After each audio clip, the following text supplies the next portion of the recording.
I am a human being and I killed human beings. Before I knew it, I'd fired 4 shots at the door. I kept on shouting for Eva to phone the police. Tests are underway to determine if a serial killer is on the loose in Centurion, Pretoria. The dead won't bother you. It's the living you got to worry about. In a country where 83 people are murdered every day, you'd hope that the arrest of a man linked to 16 brutal murders and 19 rapes, you'd hope it would make national headlines. But this is South Africa, and sometimes even the most terrifying predators slip by under the radar. Tonight on Profiler Africa, we uncover the story of Madumetja Jack Mogale, the man also known as the Westonaria Strangler, a convicted serial killer whose crimes span more than 2 years, targeting vulnerable women in the veld between Westonaria and Lenasia here in the Gauteng. As always, I'm joined by South Africa's leading forensic psychologist, Gerard Labuschagne, former head of the SAP's investigative psychology section. And of course, he is our profiler. And Gerard, you worked on this case. I did indeed. I got involved probably the beginning of 2009. It was close-ish towards the end of the series before he was arrested, to kind of help the task team put up the operations room, etc. And of course, once he went to trial, I gave linkage analysis evidence. And this is probably the second really big case where we'd used linkage analysis evidence. The one before that would have been the Quarry serial murder case, which he was operating in 2006. I think we went to trial maybe 2007, 2008. So it would have been just before, this case was happening. So, and some really nice comments from the judge, which we'll get to at the end, about the linkage analysis evidence in this particular case. Okay, before we dive in, if you're watching this on YouTube, then make sure you're subscribed and have your notifications turned on so you'll never miss an episode. That means hitting the bell. If you'd like to help keep the platform independent, hit join and become a member. All the details are in the explainer down below as well, or you can hit the join button. You can also, if you want to support the show, you can buy us a coffee. The Buy Me a Coffee link is down there. And remember, you can email us anytime at profilerafrica@gmail.com with your questions, suggestions, or feedback on the show. I enjoyed the Q&A last week, Gerard. It was a nice episode. It was nice to do something a little different.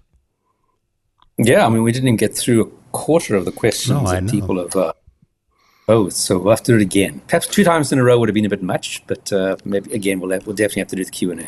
Yeah, absolutely. We're going to be diving into a case, like we do, and talking about a case that you, like we said, you worked on. I asked you before we started the show to just whether you remember exactly what your kind of first where you first came across this case and what your how you stumbled across this case. Yeah. Let us know. Have you figured it out? Have you remembered? Wait. It sounds weird when people say, I can't remember how I got involved in a serial murder case, because everybody thinks, how could you ever forget that? But, in my career, I worked on over 110 different series. So, and that was a long time ago. So I can't recall. I think the series had been identified as a series. I don't know whether it was through DNA. Yeah. So I think at that point, Piet, which many of us are familiar with, was running the sort of Gauteng serial team whenever there were serials. So his group had been allocated to it. I remember coming out, I helped them set up the operations room where they were based. Went to GPS all the crime scenes, went through the dockets, started going through them, etc. I think that would have been probably late Feb, but I think it was only picked up as a series probably in about, late Jan, early Feb. Got involved, and then of course he was arrested in March, I think, March or April, we'll get to that now, of the same year. So in some ways it was a fast series. The dates I've got when the people were murdered, I know at one point I said 2007 to 2009, but if I look at the dates on my own PowerPoint presentation about the case, the first lady went missing, I think in October 2008, and I think the last victim was, let me just go here, attacked in March of 2009. So, we're talking about October, November, December, January, 5 month span. So a very, very quick time frame with a lot of bodies. I mean, we have 16 people that were murdered in total, and I think 1 or 2 that survived. So incredibly active guy in the time frame. So in that sense, catching a serial murder within 5 months of the very first murder is actually not bad in terms if you look at how long it often takes to catch serials. But yeah, I don't want to jump too much ahead in the story, but that's kind of the background scenario. And it really didn't get, and often what happens is, in those cases, it just doesn't get a lot of attention. If it's something that the DNA links come through, the police are aware of it as serial, but, it's not something that's come out into the media at that point very often. We haven't had it through journalists that picked it up, etc. So in that sense, it was one of those cases that the time of the investigation didn't get a lot of attention, if I recall correctly, but it got a bit more attention when it came to the trial point. Okay. I wanted to just take a little left because something you said a little bit earlier just sparked a question in my head, and I just wanted to address it before we jump into like the first cases here and the first victims. You mentioned you work on over 100 serials. Can you put that in perspective? I mean, compared to now that you're kind of north of the equator, what would a profiler in North America typically work on in a 15-year period of their career in law enforcement, say? I used to have a lot of interaction and go to lots of meetings with law enforcement profilers, etc. And to be honest with you, there were a lot of them that I met that had never worked on a series in 10, 15 years. If they'd worked on 1 or 2, that was probably the average.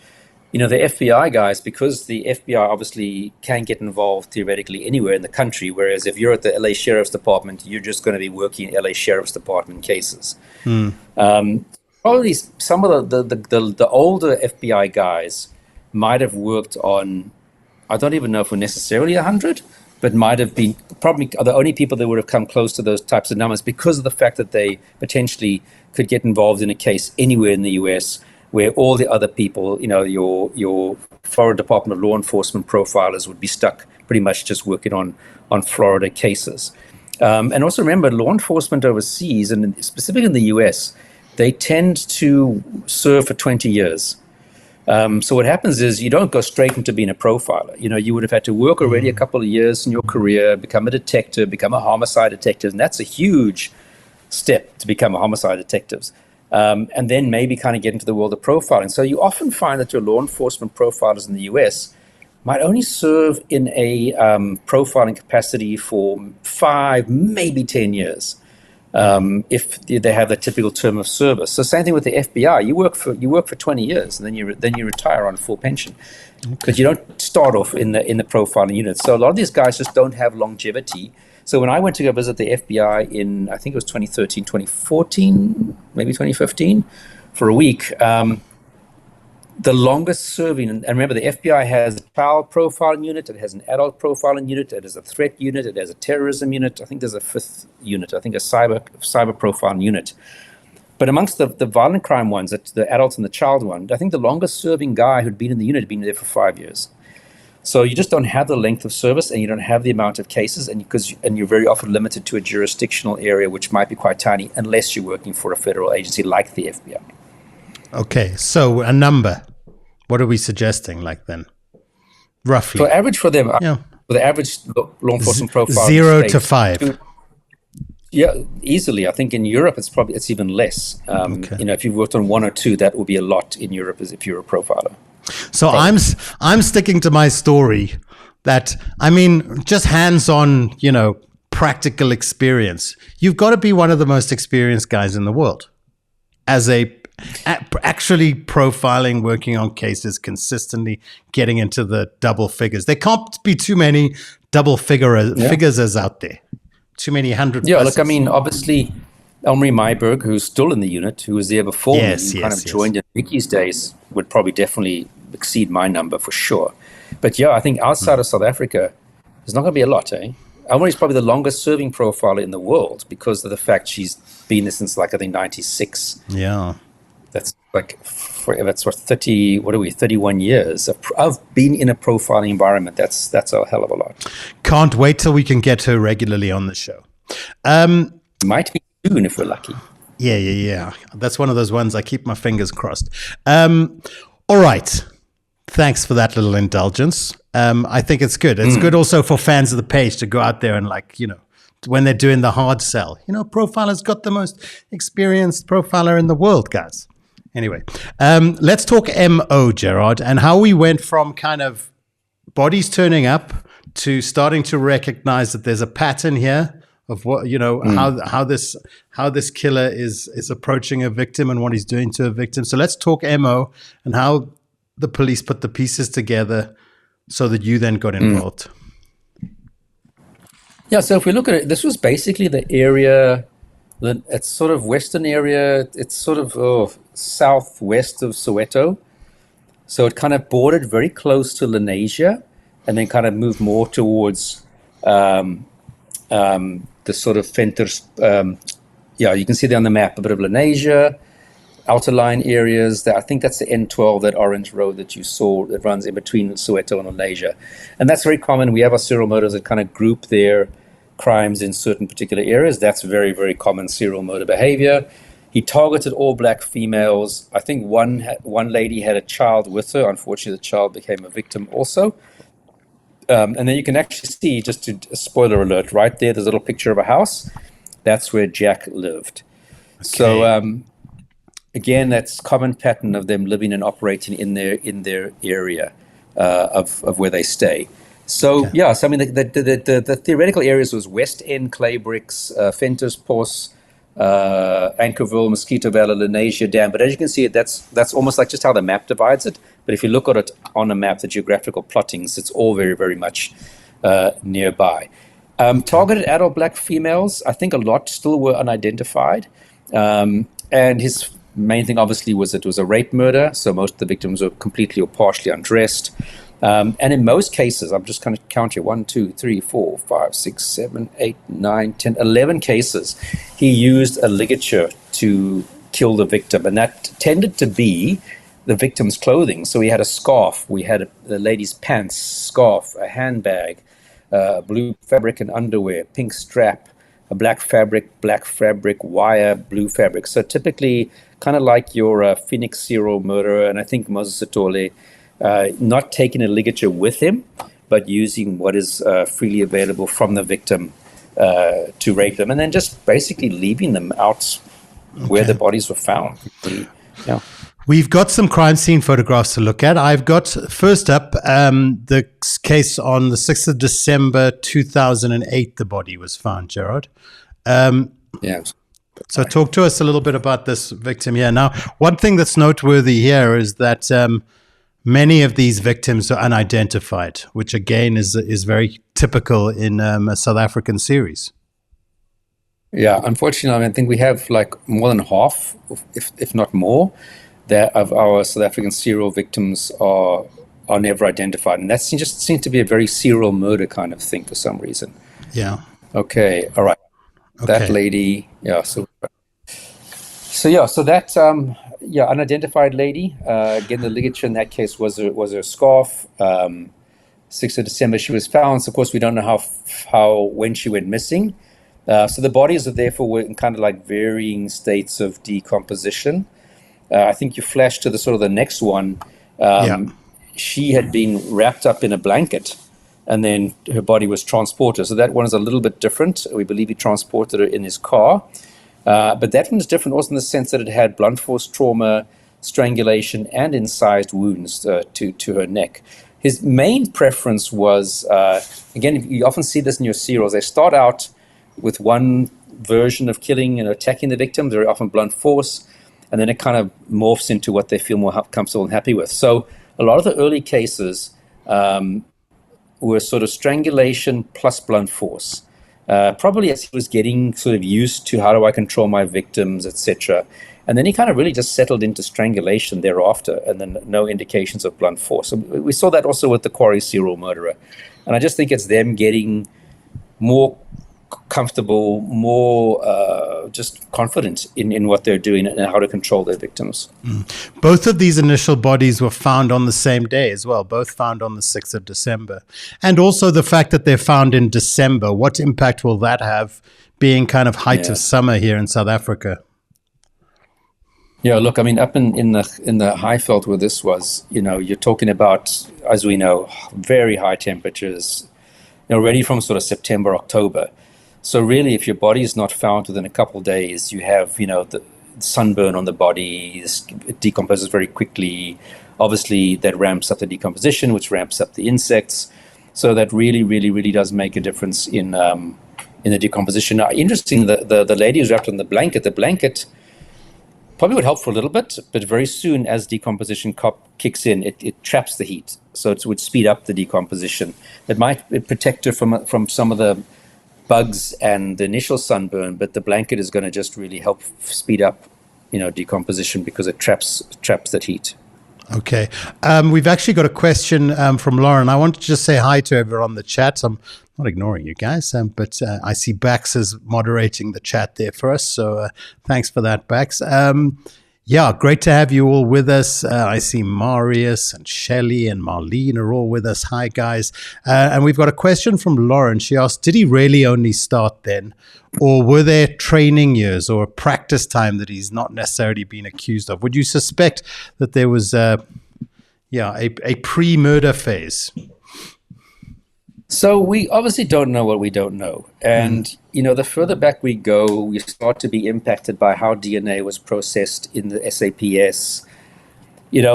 Up until about 2010, and I think it was pretty much as a result of the Quarry case, not all DNA, for example, from a rape kit or a swabs you've done at a post-mortem autopsy of a victim, but I think it was pre-2010, the kits would be sent to the laboratory. They would open it up, do evidence recovery, and just test whether there is actually a biological sample on that particular swab. And then they would stop. Because the argument was, if you don't have a suspect's control sample, why am I bothering to process this sample? Rather wait until you've got a suspect, and then we'll process his sample and this one to its completion and compare. Which was more of a time management and financial management thing, but terrible for linking cases.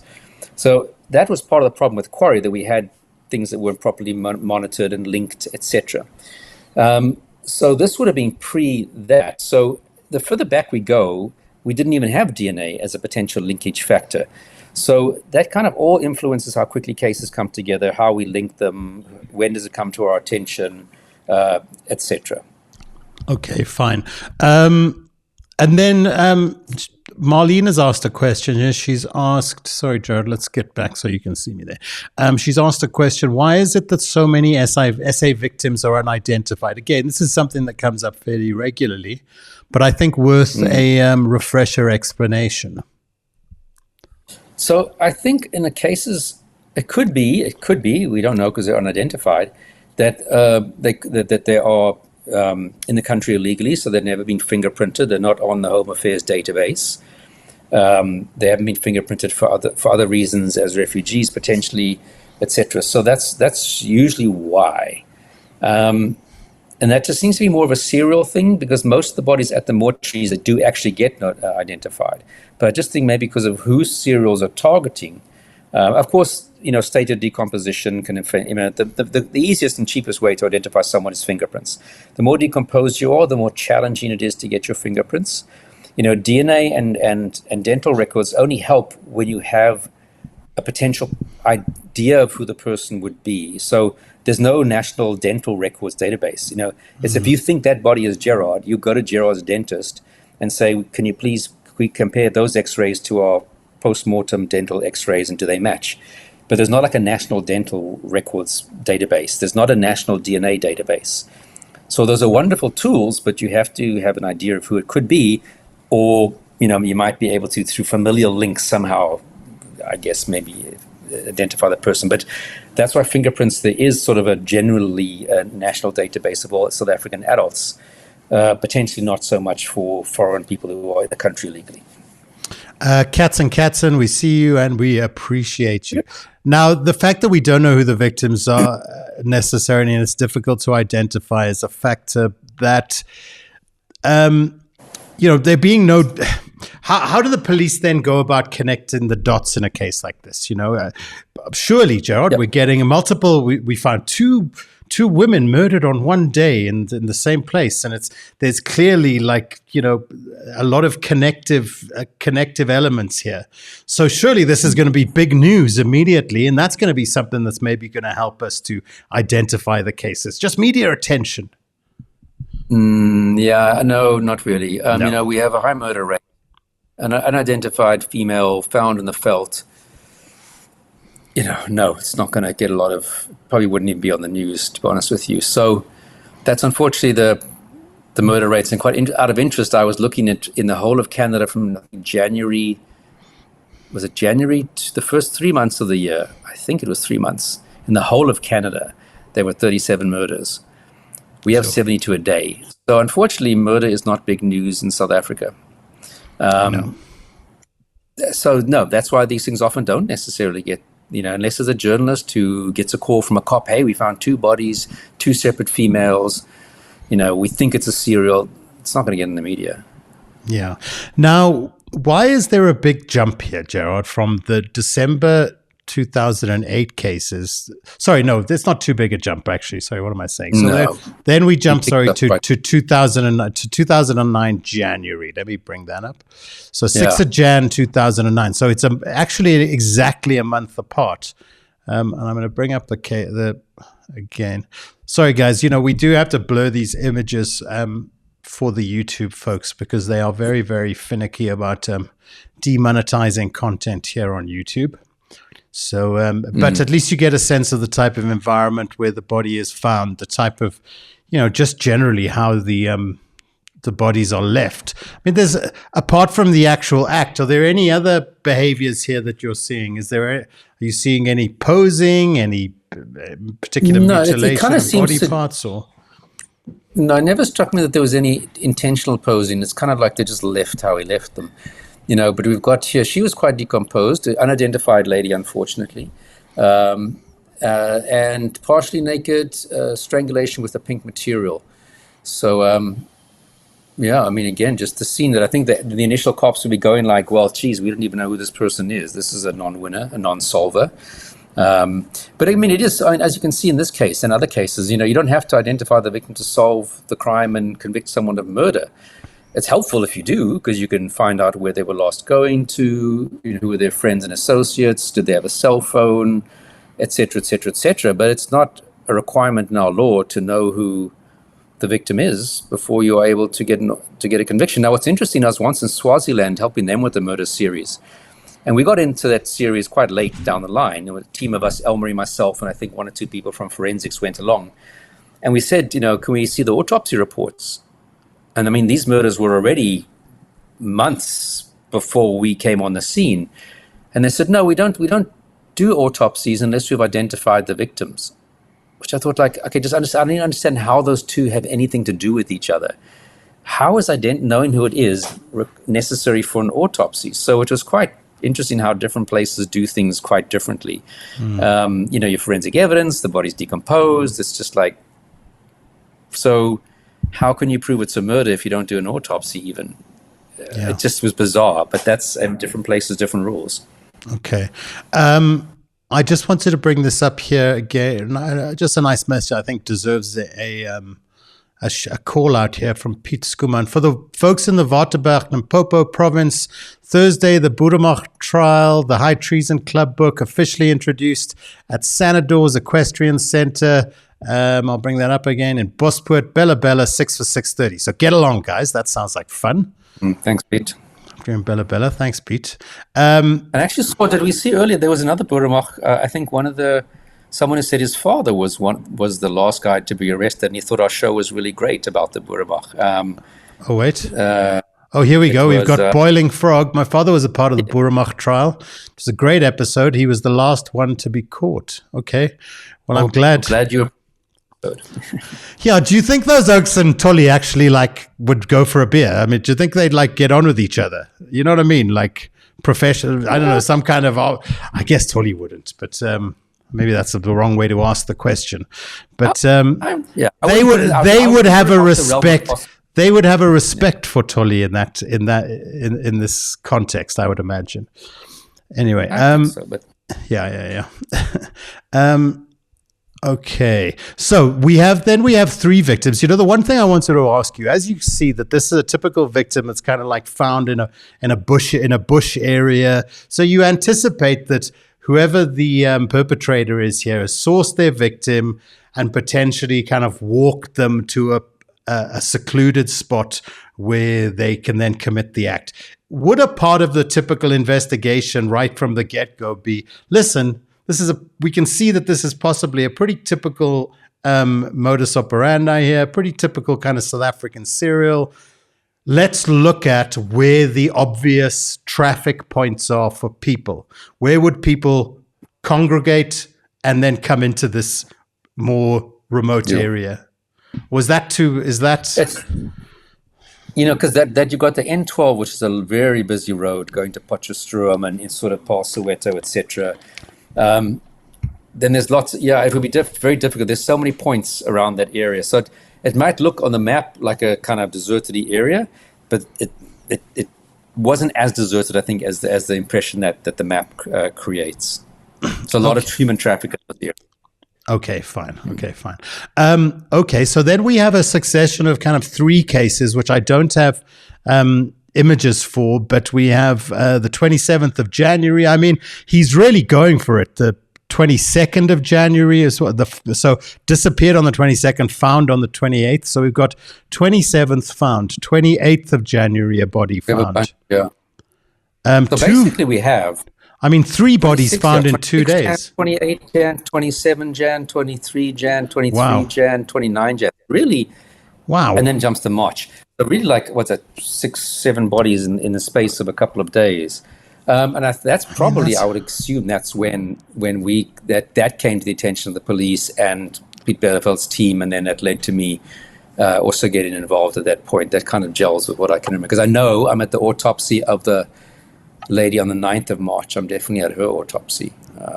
I see. Okay. So, that's an incredibly quick succession. Is that just because now we've located one in this particular area and we're finding various bodies in various states of decomposition that might have been killed over the last 3 months? Or is this are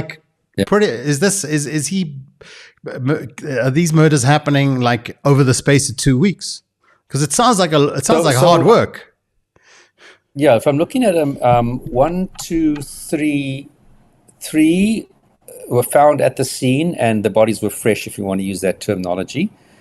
Probably a couple of days. 1 died in hospital, so that was a very fresh. Sure. And then the other 2 that were found in that January period looked like they're very decomposed. So that, how they're found and when they were murdered and the order that they're found and when they were murdered, is not talking to each other. But we definitely have 4 fresh bodies between 26 Jan and 29 Jan, 4 fresh ones, very fresh ones. And a real, explosion, really, isn't it? From his perspective, he's killing somebody at least once a week here, once or twice a week. He's active.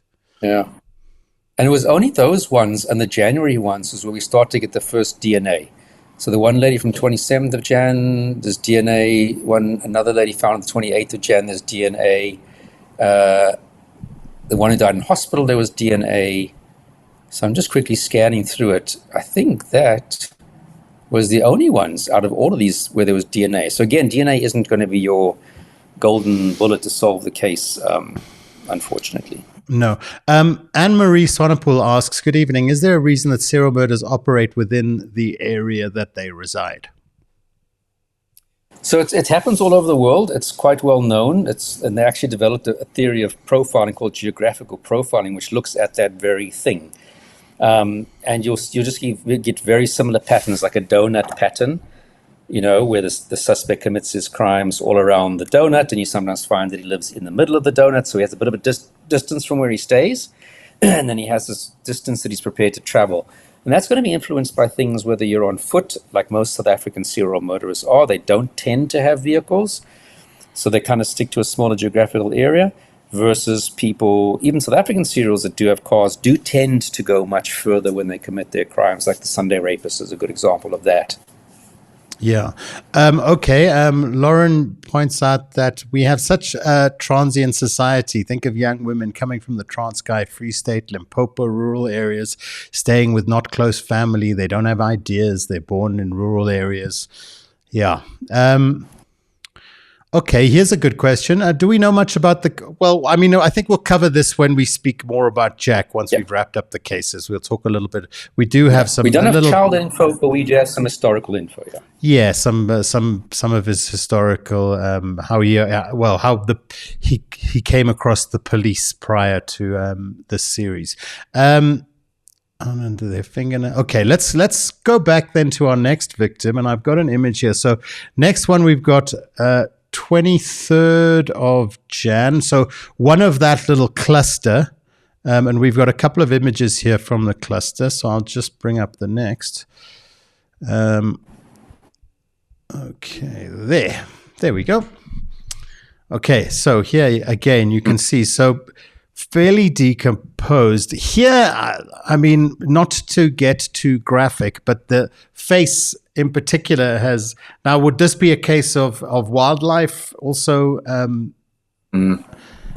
Yeah, you'll find, very quickly rats, dogs, anything, let alone insects, etc., will start to.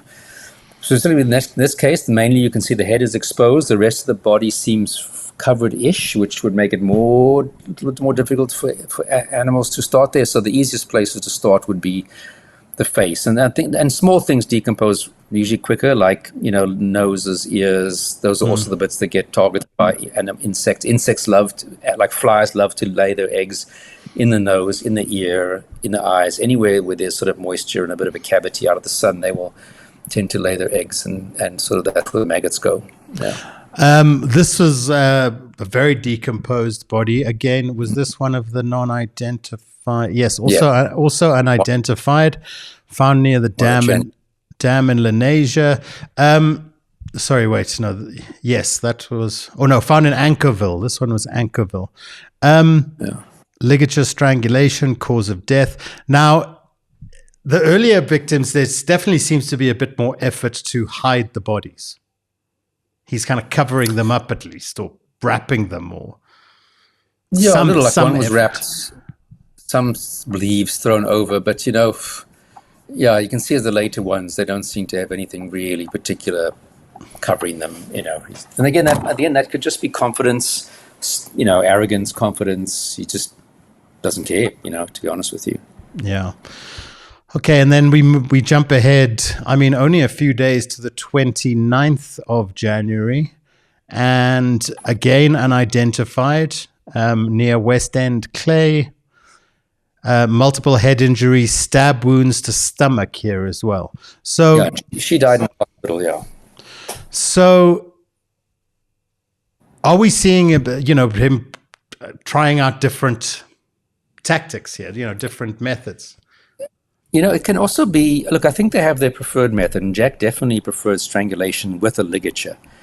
It's often, the thing is, a crime like that, or any violent crime is dynamic. You don't know how the victim is going to react. She might be stronger than you think. She might have a knife.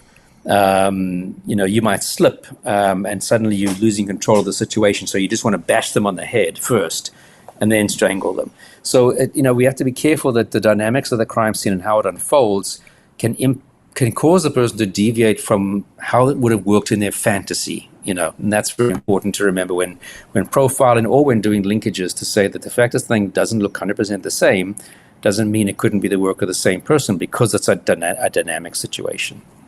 Okay. Next victim was identified. And again, I think this starts to show where he was being just less care about even, any kind of covering, just leaving the body pretty exposed, it looks like. And identified as well. Yeah, so she was found she went last seen on the 20th of Feb, and she was found on the 1st of March. Handbag strap was used to strangle her. So also, what's it, about 10 days? 9-10 days, doing with this elite. Until she was found. So she's, reasonably decomposed at that point. Okay. I think we can just go through the various victims now to the end. Yeah, she was identified ligature strangulation, which was a wire. The next lady, I don't know if you got her up there. She was that, yeah. So the next lady was found not identified. Headscarf was used as a ligature strangulation. So this one was the first and probably only autopsy of this series that I was actually present at the autopsy. Yeah, and she was already quite decomposed at that point in time. This lady, which one? This one. Oh, so she was, yeah. This was a lady. He beat her up with the brick and then manually strangled her and raped her. And she was seen getting into a car. She got the person who saw this victim getting into the car, unfortunately, got the registration plate wrong by one digit. I think she said KVS and it was actually RVS. But I mean, good for her that she did it. And essentially what happened is that she was offered a lift by a guy in a Volkswagen Golf. Already inside was this neighbor of hers. I think she was the witness who got the registration. The neighbor was then dropped off, and the vehicle then sort of went off in a different direction with the victim in it. And I think it was that neighbor who was a bit concerned about this and noted the registration number. He told her that he was a ZCC prophet and that she was destined for great things, but she needs to be cleaned by means of a special bath. And she said, "No, thank you, I'm good." He then took an incorrect turn down towards a sewage farm and then sexually assaulted her. A fight ensued, and he hit her with a brick and strangled her and then raped her vaginally and anally and left her for dead. I mean, she was quite beaten with the brick badly. And her phone was found in his possession at the time of arrest. Okay. And that really, I think, so the neighbor also said that he'd also told her that he's a ZCP prophet and she needs to be cleansed. And she also kind of had declined his offer. And he'd also tried to turn down a side road, but was stopped when he noticed there was a traffic cop in the area. But I don't know why she didn't tell her friend not to get into the car. I don't know. But she was, the neighbor was the one that then took down the registration number. So this really became the key to solving the case. Yeah. So you've got the task team that's investigating the murder. It's Piet Byleveld's crew. As I said, I'd been assisting them. I'd been out GPSing the crime scenes, going to the dockets, putting up the ops room. But parallel to that, this case gets investigated, because it's a rape case, gets investigated by the FCS unit, the Sexual Offences Team. And the investigating officer, Captain Mantata, Khomotso Mantata, was happened to be talking to a colleague about the suspect she has that was driving a cream-colored Volkswagen, and he had sangoma beads. And her colleague, I think it was Constable Moslokwane, says, "But you know what, that sounds like my suspect that I have who's out awaiting trial. He also has had sort of sangoma beads, and he was driving a cream color Volkswagen, and that sounds very, very similar." So essentially, they put together a little team, and on the 27th of March, Mantata and Moslokwane and I think a few other people went to the shack, found the car, cream-colored car. The registration number was similar, except for the one digit. And they arrested him and later found that same victim's cell phone in his possession. And he was in the shack where he was staying with his girlfriend. So ultimately, you have a task team working on the case, gets solved through totally different, just good detective work by some good investigators. And communication, just cops talking to one another. Yeah, I mean, talking. There are a few cases. I'm reminded of the railway killer. Is the railway killer in Pretoria, which is a case we must talk about again. I mean, that was also an instance of just people being in the right place at the right time. Yeah. Exactly. Yeah, in the effort. Yeah. I mean, the one thing we haven't done too much, and hopefully we can find a case to really kind of do a bit more of a deep dive, but is talk about Piet Byleveld. Now, for South Africans, that's a name that's probably fairly familiar because he's, kind of become quite, he's acquired become quite the mythological police character here in South Africa as the serial killer catcher, if you like. But tell us a little bit about him. What was he like? And just give a little bit of background for folks that wouldn't be aware. Piet always liked to tell people that, he was a skinny, weedy kind of guy. You perhaps build up this image of these guys being big, strong, and tough. He was a very nerdy-looking guy. If you ever met him, he had a snort, a mustache, and the glasses. Smoked like a chimney. Drank grandpa's and Coke, I think, or what is it, grandpa's all the time. Those powders. But he basically worked his way up until he was in the Brixton murder and robbery unit, and just started to get involved in some of the serials that were going on in the 90s. Very good at it, and just kind of became just quite a legend, predominantly around the serials that he investigated, and a lot of other high-profile individual cases that he had worked on. There was a book that was co-written by him and a journalist a number of years ago, which definitely go have a read. But he some of the big early serials in the 90s, he was the guy. I think the Wemapan serial murderer, it was his case. I can't think of the other ones off the top of my head. And he kind of was just seen as this old-styled, old-fashioned cop, smoked cigarettes.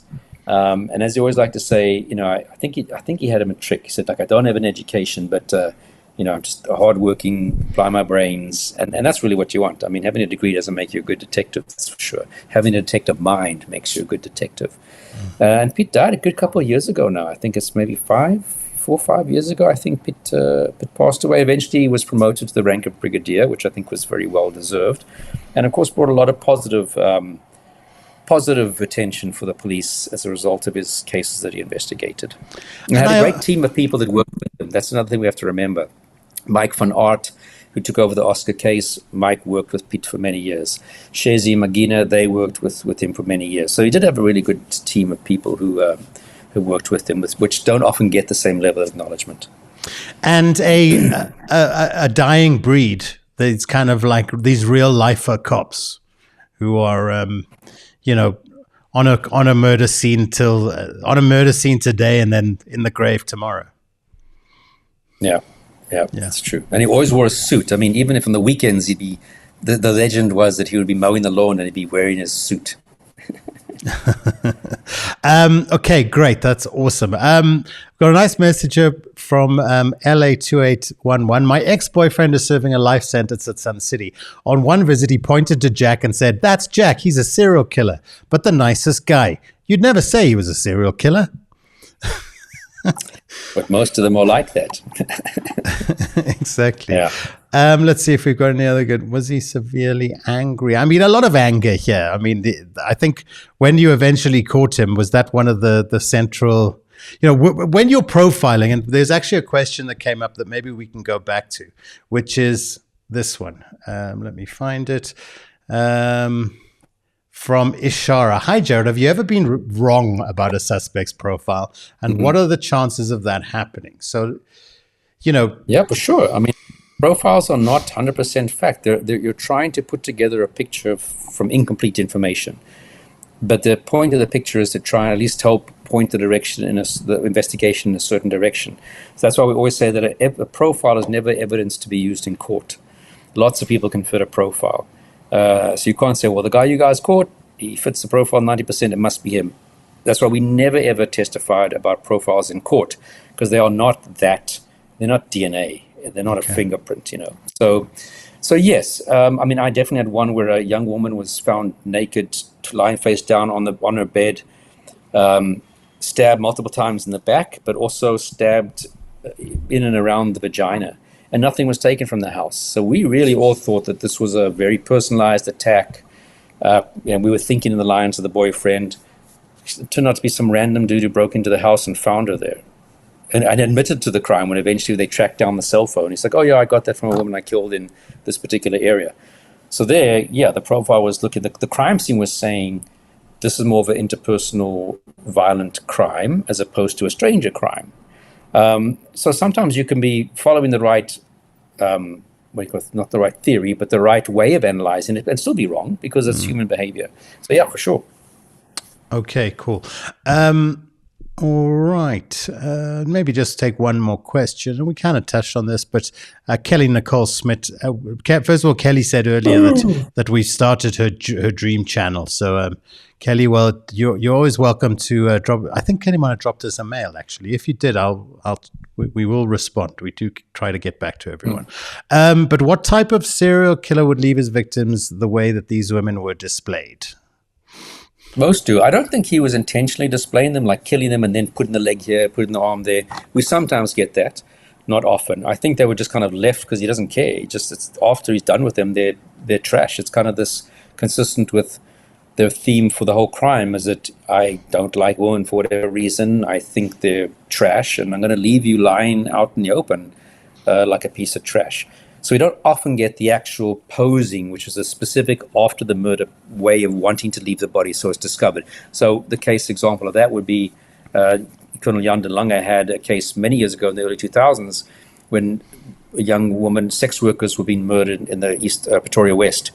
And for one of the victims, he put the victim like on her hands and knees in a way, and then the victim had Colonel de Lange's business card in her bag because he dished them out at a meeting he had for all the sex workers. And the suspect had rolled up his business card sort of lengthwise and then tied a piece of hair around it of the victim and stuck it in the vagina. So that would be posing. What Jack was, it never struck me that he was intentionally trying to pose the bodies in that particular way. I think they just, once he's done, that's how he left them.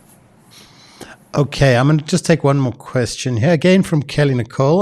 What are the most common insect predators to be drawn to a corpse first, and why? And I brought this up because we must get our friend Lawrence, the entomologist. Yes.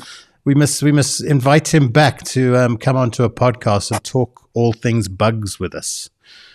What are the typical bugs? Look, I mean, again, not an entomologist myself, but I would say that probably the most common, and maybe Marius can jump in here, the most common would be the blowfly. They usually arrive quite quickly. If it's daytime, they're going to be there quite quickly on the body.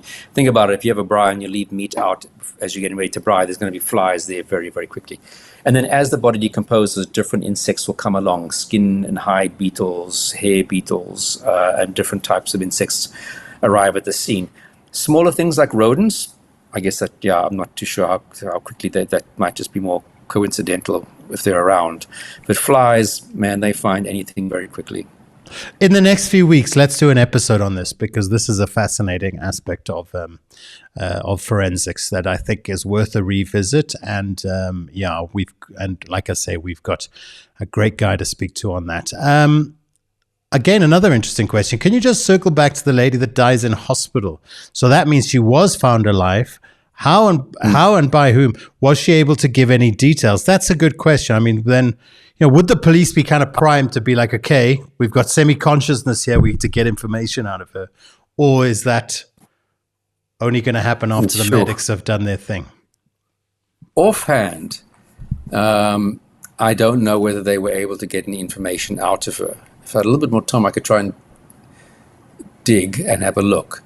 But I don't recall that they were able to, because I mean, as I have it, she was also not identified. We didn't know when she was last seen. So she was probably, the fact that she was alive does not necessarily mean she was very, very conscious. She had head injuries, stab wounds, etc. So I don't think so. I can try and quickly check while we're doing some other stuff. But offhand, I don't think she was in a state to give us any information.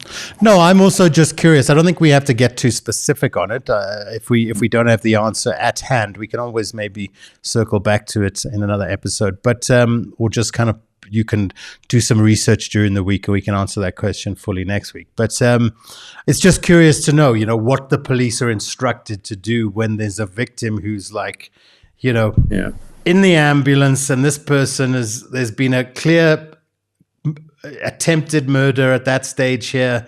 We need to get information. Are the police kind of trained to try to source that information?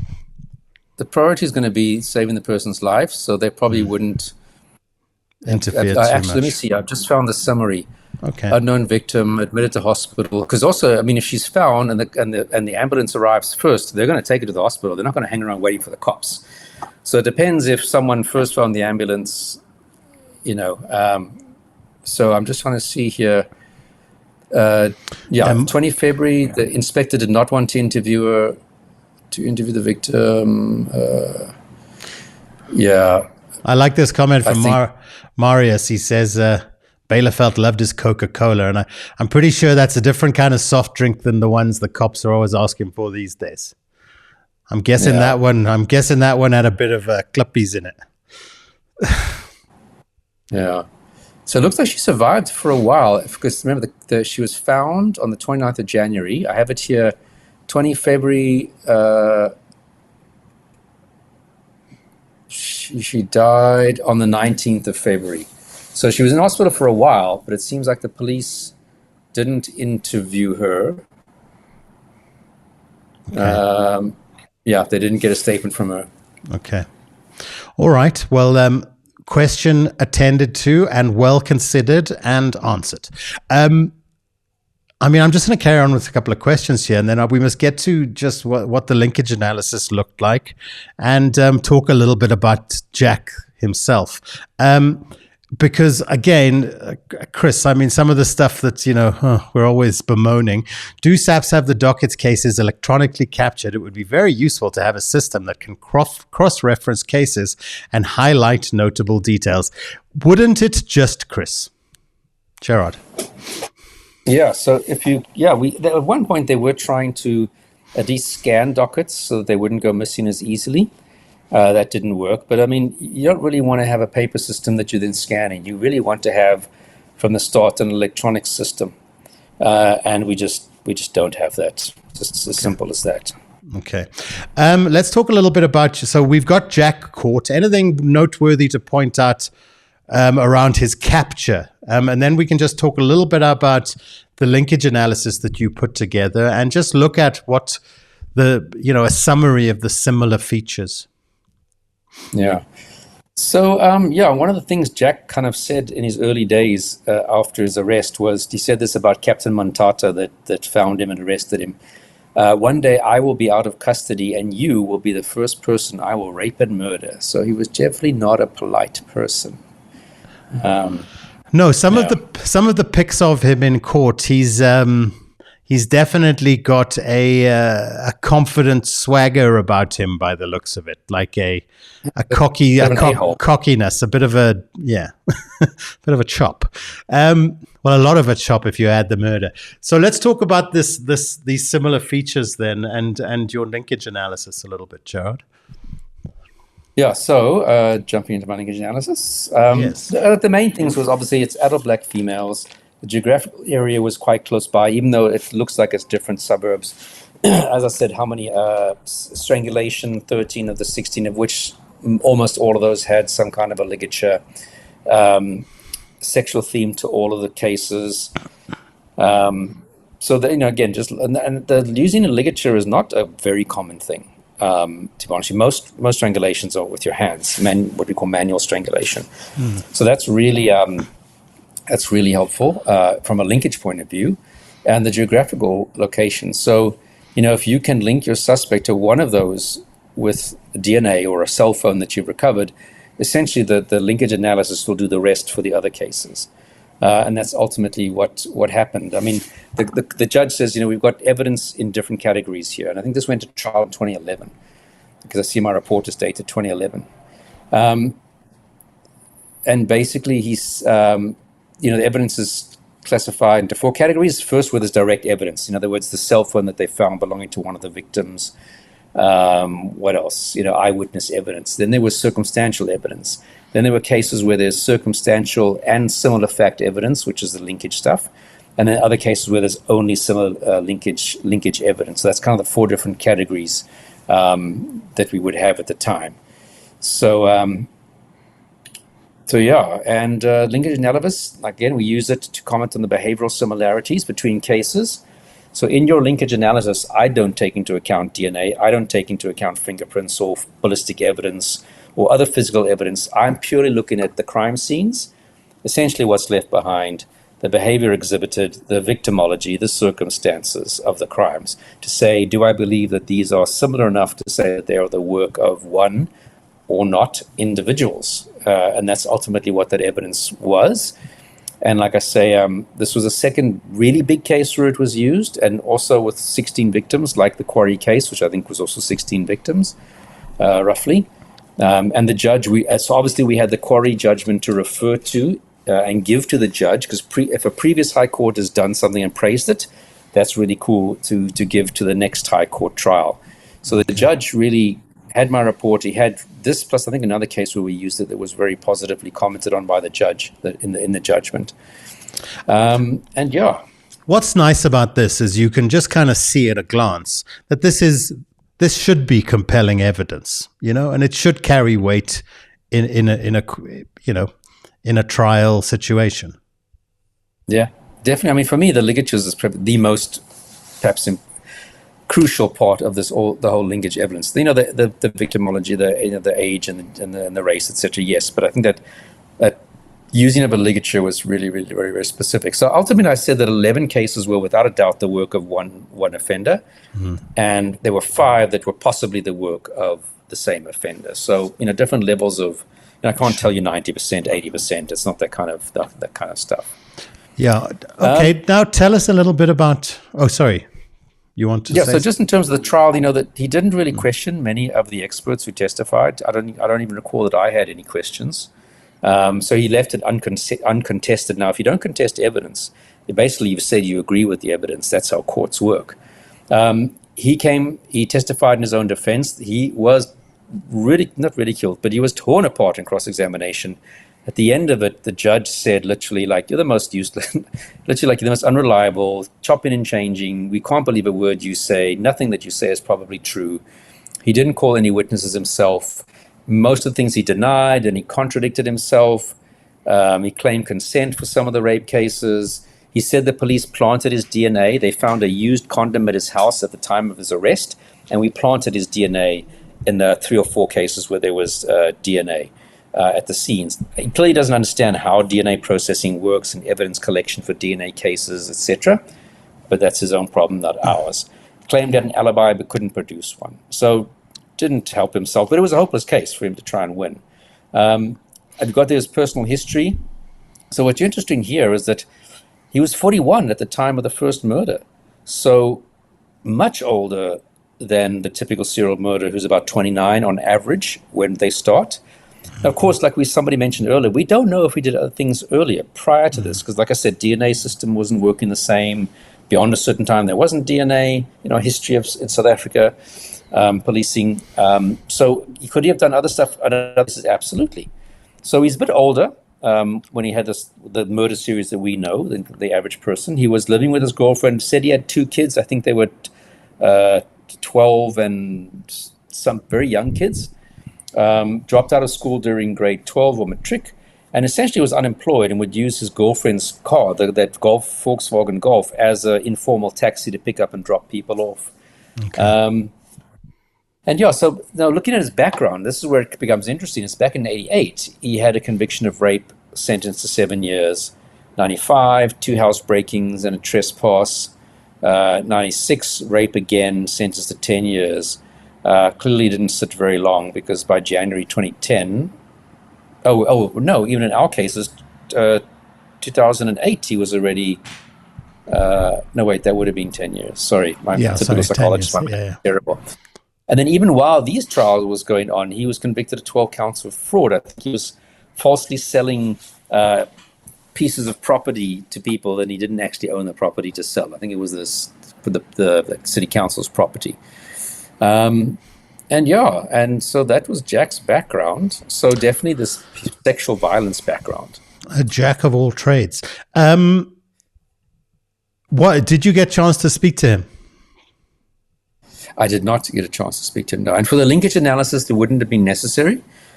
He did do a warning statement. He did do a pointing out, which is the most important stuff.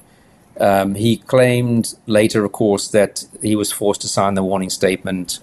He was forced to sign forced to do the pointing out. It was false, etc. That was not found to be true. So never got to speak to Jack. He was also in court. He was not a pleasant person, just in his general behavior. And what else? I'm trying to think. Just anything that stands out behavior-wise during the court case is what I was going to ask. Just very dismissive and disrespectful. Like I said, would say one thing and then a minute later deny that he just said the thing he said a minute before. Just an unimpressive human being. I feel sorry for his lawyer. Didn't have an easy job with this guy. And it was before Judge Cormor, who was quite a well-respected judge. His judgment was beautiful. I think it was 140 pages, I think. Should be available on the intranet if you go search Safely, that website, or just Google State versus Mogale. You might find that whole judgment there. And he was quoting The Wind in the Willows. I mean, he's quoting literature in his judgment. It was really well done. And to write a judgment on so many cases, it's very difficult. You're pulling so much information together. It's really an art, and he did it very well. And what's nice... Sorry, yeah? No, go. No, I'm just talking about the sentencing part. Yes, I was going to go there. Great. Yeah, so he got, unsurprisingly, life for all the murders, 20 years for the rapes. I'm trying to think if we've got some more lives. No. But again, all these other little bits and pieces of years don't really matter, because what's going to be determining his point of possible parole would be the life sentence. So at 25 years, he would become eligible to have parole hearings. Whether he would get parole or not, again, that's a different question. But the judge actually said in his sentencing, and I quote, "In the very unlikely situation where correctional services, may contemplate releasing the accused, it is recommendation of this court, because the complete absence of remorse and recognition of wrongdoing, little prospect of rehabilitation, that the accused should remain in custody for the remainder of his natural life and should never be released." Now, unfortunately, he cannot order that because the law doesn't allow for non-release of someone on a life sentence. But I do hope that correctional services would like to think this guy killed 16 people. No matter how well behaved he'll be in prison, which he will be, as we saw from that quote from the one lady who went to visit her ex-boyfriend. He's such a nice guy. Yeah. But unfortunately, he's also a serial murderer. So, how nice he is inside doesn't mean we should let him out ever, ever, ever. Now, the judge, I want to go back one slide, and I shall read this, because the judge also had lovely things to say about you, Gerard. When Labuschagne testified in this case, he was awesome indeed. He was a particularly impressive expert witness who presented his evidence in a lucid, professional, and objective manner. His evidence has been of immense help to this court. Now, guys, I just want to point out that this is from a PowerPoint presentation that Gerard put together. But you can see the quotes where you can get the quotes from the judge. As I have already alluded to at the beginning, my judge, this court wishes to express its appreciation to Professor Labuschagne, the investigators in these cases, as well as the prosecution team, and commend them for a job well done. The police work in this case, especially the expert linkage analysis, is evidence tendered by Prof. Labuschagne, was of world-class standard. It is my considered opinion that we all will be within our rights to feel justifiably proud. Isn't that lovely? It's pretty cool. Judges don't often give you that kind of feedback, so it's really nice. I don't think I was ever that much praised by my supervisors in the police. But again, also acknowledging the prosecution team and the investigators. And in this case, the prosecutors who we haven't mentioned yet was Advocate Elaine Moon-Sammy, brilliant prosecutor, and her junior was Advocate Narissa Miller, also brilliant. And I think they're both still in the MPA.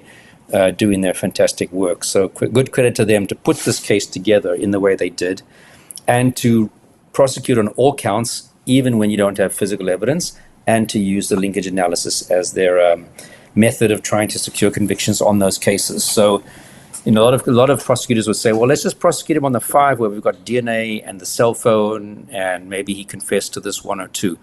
That's lazy prosecution. That's going for the easiness. You need to bring justice for all those people.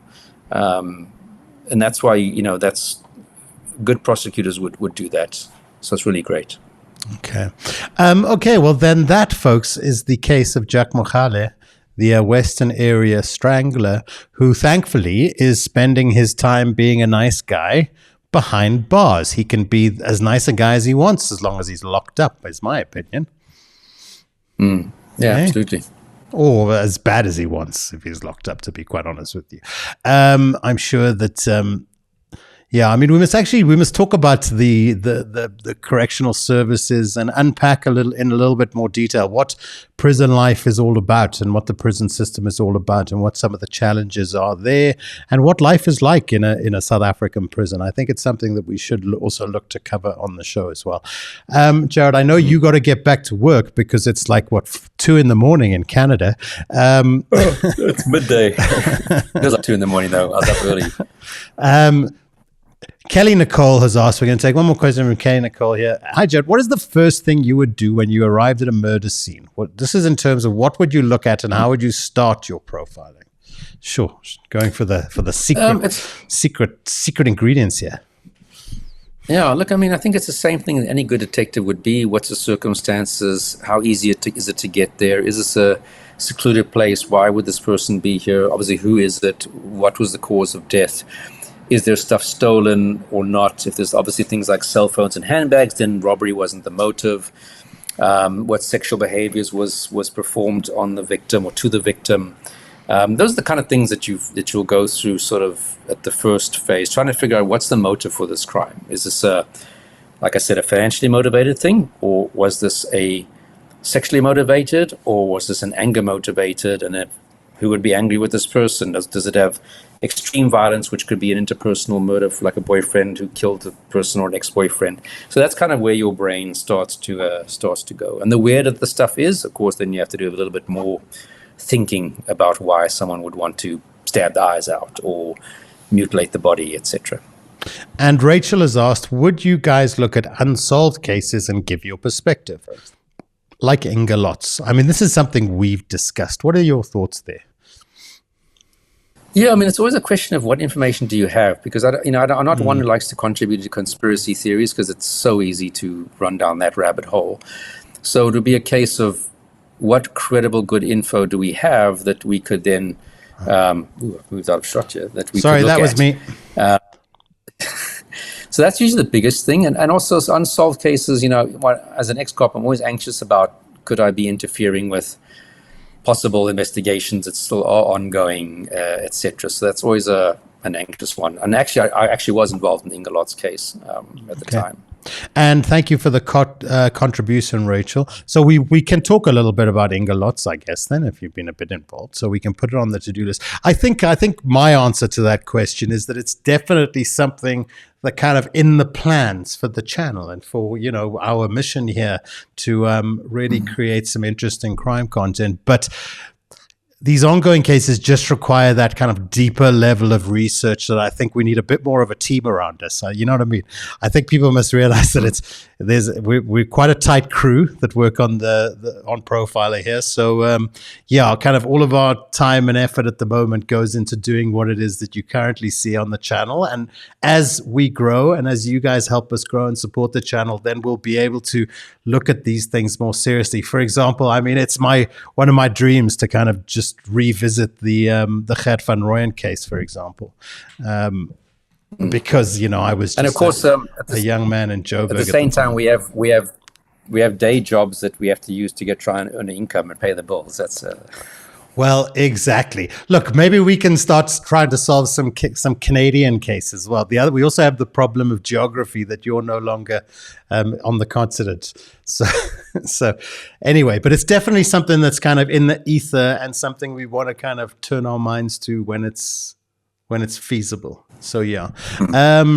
All right, guys. Well, thanks so much to everyone again. Let me just see if there's any super likes that I missed out on. Thank you, Rachel. I said thank you to Rachel. I think I saw another one pop up from Shelley. Thank you very much, Shelley. We appreciate you, and it's always lovely to have you watching. Thanks to Helen. I see Helen's with us tonight. I feel like Helen hasn't been with us for a couple of weeks, and she's back. Thanks, Marius, as always. Yes, thanks, Marius. High respect for you, Gerard. I had the opportunity to be in 2 of your courses. What I have learned, I still apply today. And one, there's doing the good work you do. Yeah, I mean, Marius, we expect to see you on the show here at some point as well in the future, I guess. Hey, Gerard? Hey, definitely got to get Marius on as a guest at some point when it's feasible. The police would love it. Yeah. Ask your bosses there, Marius, and let us know. Drop us an email. All right, guys. Well, it's been lovely. We've gone 10 minutes over time, Gerard. I just promised we'd stick to an hour, but we went 10 minutes over. But, for the fans, Are you good? Are you settled there in Canada as well? Just before we sign out, all going lacquer. The new job, great. Enjoying the summer. You're learning new things. Fab, man. Yeah, and the weather's gonna start turning a bit chilly relatively soon as it starts to warm up here. So you better be prepared for that. I think your first experience of some real cold this winter, Gerard, coming your way. I'm going to embrace it and do all the things they do in winter. Oh man. I can't. And okay, we'll just do this as well. Thanks to my mom for contributing. Thanks, Mom. Okay, Gerard, that's that. It's a wrap. I'm just going to say my final statements. Wait, let me bring up my closing words here.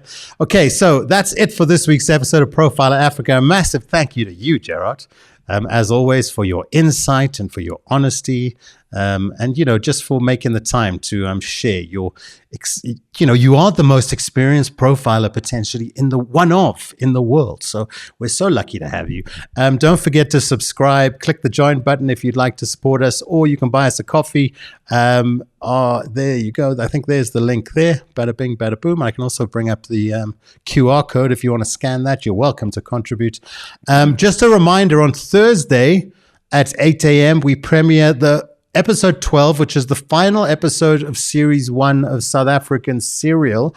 Believe it or not, we've already made a Season 2, but we're not going to be playing that just yet. We're going to be starting just my favorite series, my favorite TV show that I think I've ever made, and it's called Murder on the Mind, and it is 24-minute episodes. We've made 24 of them, and it is Gerard and all his nerdy psychology friends just talking about the psychology of different cases, different criminals, and just deep diving, and it's really shot beautifully as well, I just got to say.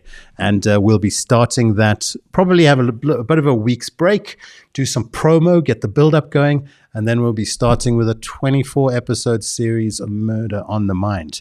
So lots to look forward to here on Profiler. We do try our best, even though this is not our day job, like Gerard said. And we appreciate you, and we hope you appreciate us. Any last things to say, Gerard, to everyone? Trying to point my finger to the coffee icon. Thanks for watching. Always appreciate your support and your interesting questions. Thank you very much. See you next week. Yeah. Okay. Bye, Gerard. He called him. Bye, Gerard. There he goes. He called himself a prophet. He said he could heal the sick. What he really did was prey on the forgotten in the bush, in the shadows where nobody was looking. And if this case teaches us anything, then, folks, it's that we must trust nobody. I am a human being and I killed human beings. Before I knew it, I'd fired 4 shots at the door. I kept on shouting for Eva to phone the police. Tests are underway to determine if a serial killer is on the loose in Centurion, Pretoria. The dead won't bother you. It's the living you gotta worry about.